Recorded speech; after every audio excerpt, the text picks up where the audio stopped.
international. Ce qui lui valut à l'époque un franc succès et Djinda Dem devint dès lors la première femme peul à écrire en langue locale. S'enchaînent ensuite d'autres œuvres comme Ngourdam Thierno Kalidou Ba en 1995, Polaré Djemen en 1996, Gando Allah Thierno Abdou Karim Sow en 2002, Alhaji Amadou Dem Sokone en 2020, Sokhna Adama Aïssé en 2022, mais la plus connue parmi ses œuvres est sans doute Debbo Pullo et Bamtare, écrit en 2009 et traduit en français en 2022 sous le rôle de la femme peul dans la société.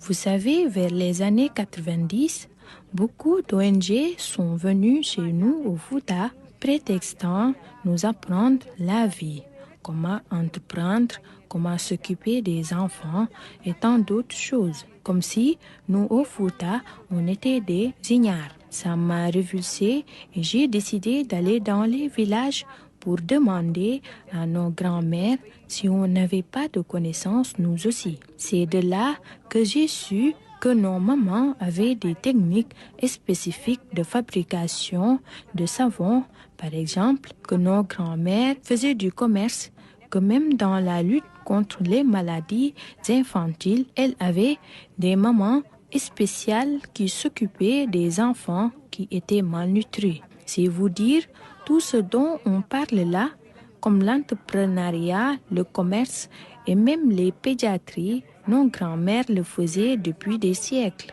À travers Debbo Pullo et Bamtare, j'ai juste voulu montrer le vrai rôle de la femme peul dans la société.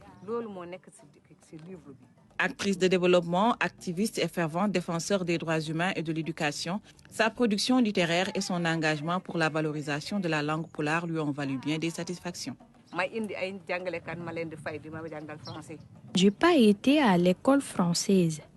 J'ai embauché des gens pour qu'ils viennent m'enseigner cette langue. Au-delà de cela, j'ai eu des distinctions en France, en Italie, en Mauritanie et beaucoup d'autres associations de promotion de la langue pulaar m'ont distingué. Récemment, en octobre 2022, j'ai été distinguée parmi les 5 géantes invisibles du Fouta.